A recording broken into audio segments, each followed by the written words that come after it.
Magandang buhay mga bata! Tara, samahan ninyo akong matuto kasama si Teacher Aika, your online teacher. Please don't forget to subscribe, like, share, and hit the notification bell for more videos. Thank you! Matatag Curriculum, Mathematics Grade 4. Quarter 1, Lesson 1, Measuring and Constructing Angles. This is Teacher Aika, your online teacher. For our content standards, the learners should have knowledge and understanding of measures of angles. Performance standards. By the end of the quarter, the learners are able to illustrate and measure different angles. For our learning competency and objectives, by the end of the quarter, the learners are able to first, illustrate different angles, right, acute, and obtuse using models. Second, measure and draw angles using a protractor.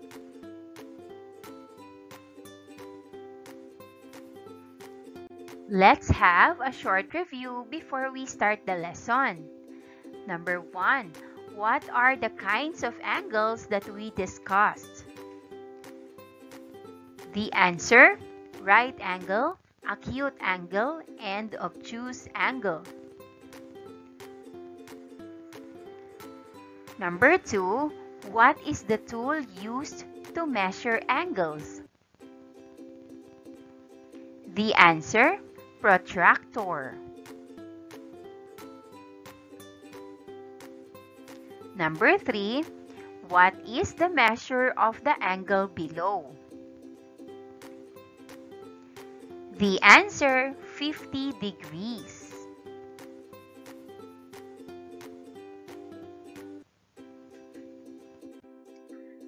Number 4, pretend you are explaining angles and protractors to a friend who does not know about them. Use the words measure and degrees in your explanation. Here is the possible answer. To find out how big or small this corner is, we use a tool called a protractor. It looks like a half circle with numbers on it, and each number shows how many degrees the angle is. Here's what you do. Place the protractor on the angle so the middle of the protractor is at the corner. Then, see where one of the sticks lines up with the numbers. The number it points to tells you how many degrees the angle is. So, a protractor helps us measure angles in degrees, which tells us how big or small the angle is.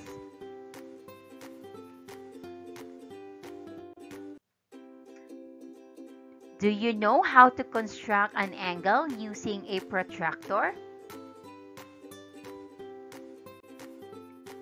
Today, we are going to construct angles using a protractor.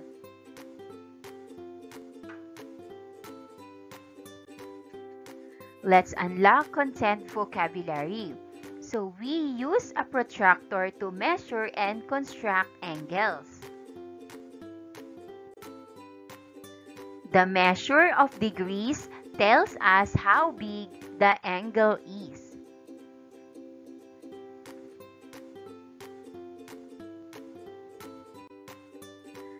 Do you know how to use a protractor to measure angles? Let's start.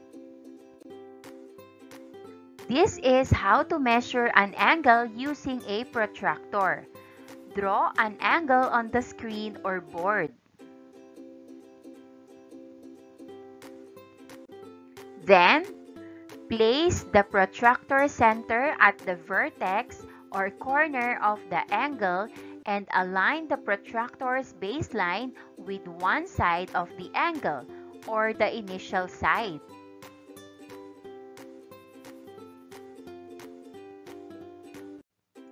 Here are the strategy for precise angle measurement.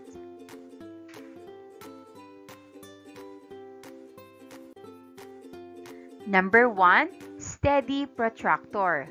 Put your protractor on a flat and stable surface, like a table or a desk. This helps to keep it steady while you measure.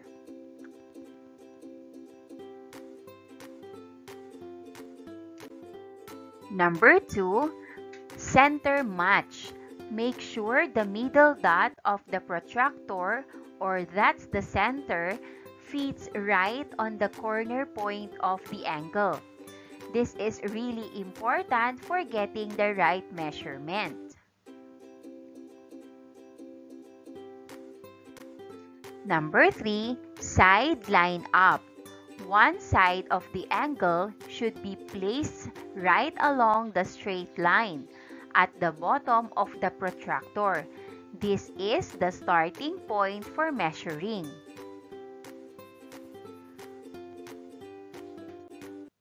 Number 4, read carefully. Look where the other side of the angle crosses the protractor scale. Read the number right where it touches. Read it carefully, like reading a number in your math problems.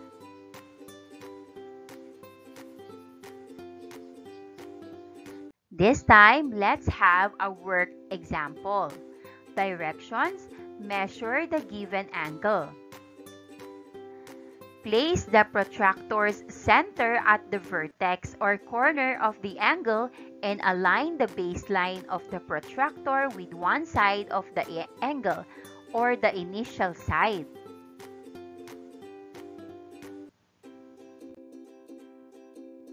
Start from the 0 along the initial side until the number along the other side or terminal side. Take note that there are two scales. Look at the outer scale. The measure of the angle is 150 degrees.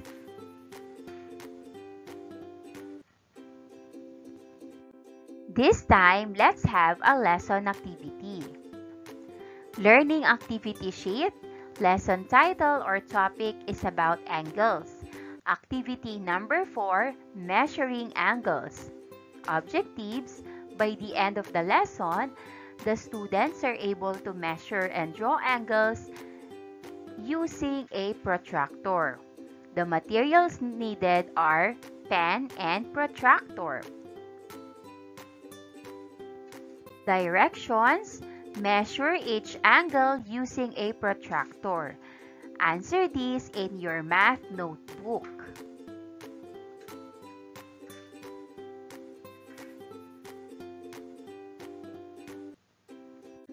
For our Day 5 lesson, it is all about constructing angles. Can you draw an angle whose measure is 30 degrees using your protractor?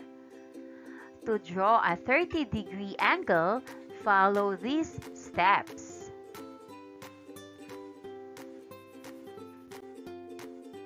Step 1. Draw a ray or initial side in any directions.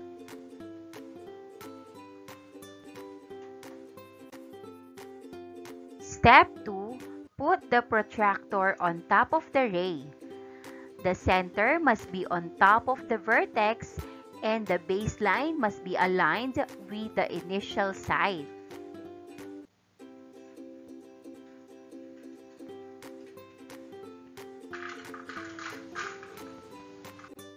Step 3. Look for the 0 mark on the protractor. Then mark 30 degrees along the edge. Note that there are two scales. Look at the inner scale. Step number 4. Use the protractor's edge to draw the angle's other side or the terminal side. You may indicate the measure of the angle. Look at the pictures and you can follow it.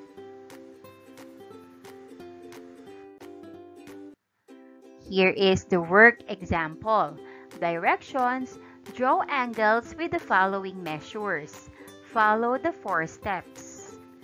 A 120 degrees and B 62 degrees.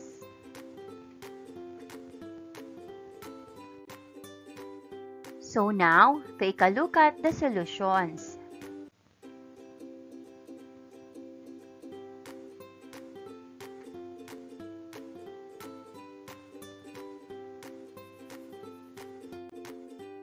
Here's letter B.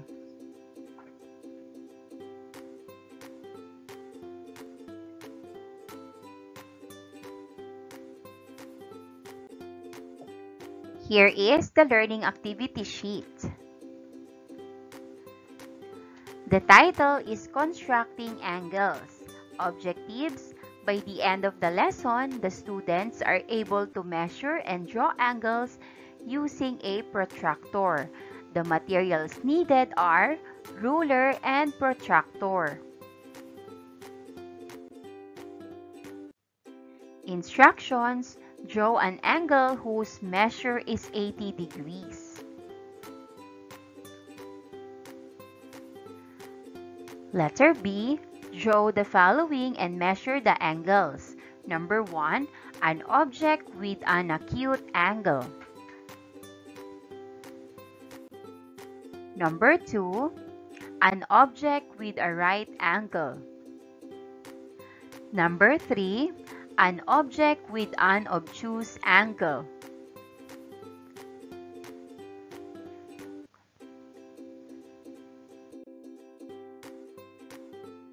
Learning activity sheet number 6. Here is our formative assessment.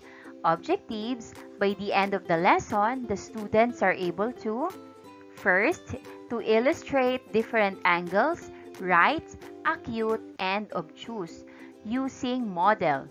And second, to measure and draw angles using protractor. And the materials needed are the following: ruler, protractor, and test paper.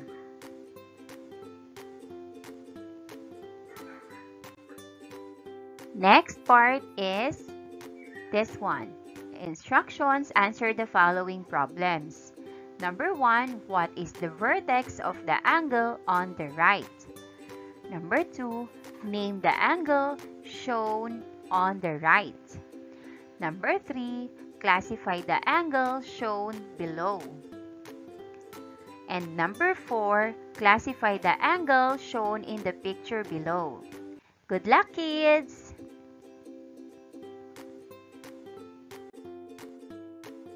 Number 5, classify the angle shown below. Number 6, what is the measure of the angle shown on the protractor? Number 7, the measurement of a right angle is blank. Number 8, the measurement of an obtuse angle is between blank and blank. Number 9, the measurement of an acute angle is between blank and blank. Number 10, a tool used to measure angles is called blank.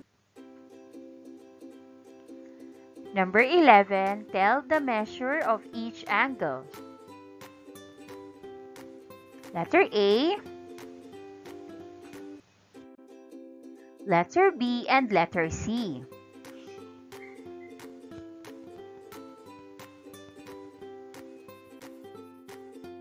Number 12, construct the following angles: A 45 degrees and B 70 degrees.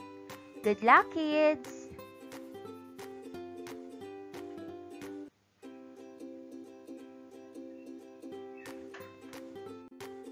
And that wraps up today's lesson. If you enjoyed this video and want to see more content like this, don't forget to hit the subscribe button and ring the bell so you never miss an update. Thanks for tuning in.